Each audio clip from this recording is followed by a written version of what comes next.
Confirmation of the final standings in Group G. After this, we've only got Group H tonight, and Spain, Chile and Switzerland involved with Honduras. But a very, very strange experience covering a Brazil match and hearing, John, at times the crowd whistling at both teams, jeering both teams. And we don't expect that with Brazil. Well, we don't expect it, but it had to be done, I think, Tara.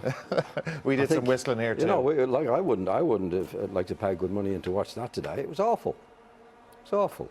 I mean, even the skill factor wasn't good. We had Brazil trying to keep the ball. They weren't bothered about scoring really in the second half. Portugal defended most of the time, and you can see why they haven't conceded many goals. You can also see why they haven't, apart from the 7 the other day. Yeah. It was. I don't know what the attitude was about teams. They obviously, in the end, seemed to settle for a draw, and yet at the times there was a bit of needle in the match. You know, it was. The only thing I'd say in Brazil's defence is that, you know, the players that do produce the magic for them weren't playing. Kaká, Robinho, Elano, who have been the forward line in the previous 2 matches, certainly in the first match, I think, and the second match as well, where they scored the goals, and Kaká can do it, Robinho can do it. So, but the replacements, if those players are injured, I can't see them doing much. Well, this is the point. 8 of their so-called best team started that match today, and as you mentioned, the front 3 not there. That doesn't say an awful lot. You see the replacements, though, Dara. Alves come in. Well, this is the point about the lack of quality. If they need but he's not even a forward. Yeah. You know, Alves is a fullback, and he's been pushed into more or less replacing Kaká. What's his name? Baptista. I don't know who's replacing Robinho. And he was a poor player at Arsenal years ago. But it doesn't. They'd want to keep all the players fit. That's all I could say about Brazil. If they want to be the winners that they looked like they could be in the first 2 matches, Dara. Portugal didn't help the cause. The way they defend. Okay, they defend great. They get people behind the ball, but it doesn't help for a great game of football. They got the point they wanted. But John's right. You know, the players they're missing: Robinho, Kaká, Elano, players who are great flair. But when you bring players on, well, Gilberto Silva plays, and I've said this. I said this at the Confederations last year, 2 years ago, isn't it? I don't know what he does. He sits in midfield and he passes to the fullback. That's all he does. Goes fullback. They bring Josue on. Yes, he's a young lad, 19, 20 years of age. He does the exact same thing. Passes to the fullback, gets it again, passes to the other fullback. These players, if the top players are injured and they've got to bring on Josue, and Neymar as well did nothing. Baptista, these players, are they Brazilian? You know what I mean? Because they don't seem to play the Brazilian way of playing football. Were you disappointed with Portugal that they didn't, like, they could have ended up winning that match? At times in the second half it looked like they were going to do that if they had a little bit more belief, a little bit more about them, that they could push on and actually win it and finish top of the group. Well, the manager, like we talked before the game, saying about if they scored goals they could be more or less unbeatable, but it's the way he plays the football, and that's a big downside if they're going to score goals, because they defend very, very well. They get 9 people behind the ball. They break, and not many people break. They did break well against Korea, but they were playing against a much lesser team than the likes of Brazil or Spain or anybody like that. That's why they don't score many goals, because when they don't break with an awful lot of people, but they defend very, very well. I think when you hear someone saying, well, if we scored more goals, you know, we could be unbeatable. Well, you could say that about a lot of teams. You know what I mean? Like, we all want to score more goals, but you have to play in a way that's going to score the goals. And if you've got the defenders staying back a lot, which they do, or a lot of midfield players in that staying back, obviously they should concede less goals. But where are they going to get the goals from?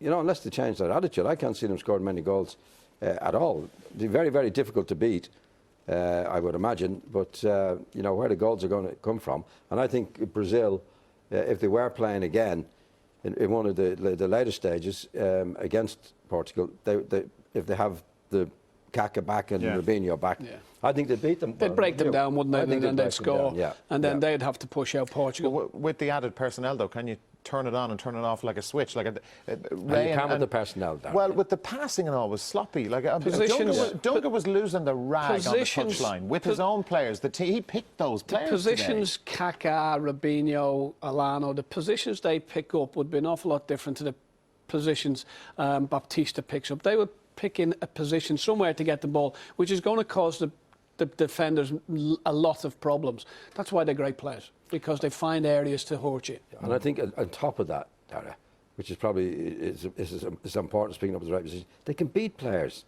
You know, Kaká can actually beat players. Robinho can actually beat players. So the players they had on today, Alves, you know, couldn't beat himself. He's a fullback. He did a couple of times today. Baptista, you know, they couldn't. They can't do what Robinho and Brazil. I mean, Robinho and Kaká and those type of players are the type of players that separate them from most of the rest of the team. In other words, if you said to me, Kaká and Robinho and Elano are not going to play for the rest of this tournament, I wouldn't fancy Brazil's chances at all. Yeah, and they are the favourites. But are we being a little harsh on Brazil, particularly because, you know, coming into the match today, they'd already qualified. We mentioned at the top of the programme about who wants to finish first or second. You don't know who you're going to meet. It could be Spain, could be Chile, whatever. You know, like they had done their stuff before today. They'd qualified. Yeah, are we being a little harsh or expecting too much? No, well, I don't think it's a question of being harsh on them, Dara. It was just a game. It was a very poor game. And as you said, they had done enough to do it.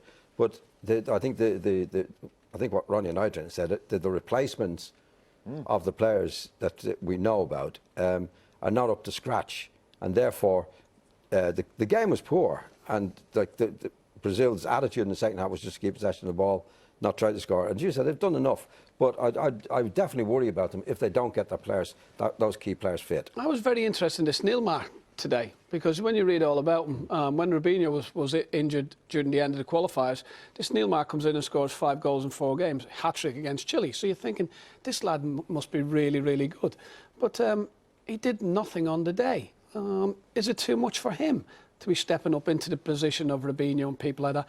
But that's what Brazil have to do. They've got to bring young lads like Neymar through, and hopefully they're good enough, but he didn't show an awful lot today. It's actually the first time in 32 years that Brazil have failed to score a goal in a World Cup group match. That's why the people were booing, you see. Yeah. And we got it, Dara. Bit of history, gentlemen, but for all the wrong reasons. But look, it underlines, as you say, Kaká's got to be wrapped in cotton wool. Robinho, Elano, like Fabiano will be one of their recognised starters, and fantastic striker and all that he is. Physio is going to be the most important man for Brazil to keep these guys fit, get them fit.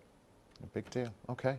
Right. Brazil and Portugal 0-0. We didn't necessarily expect that, but that is the situation. Both of them through to the last 16. We will find out tonight.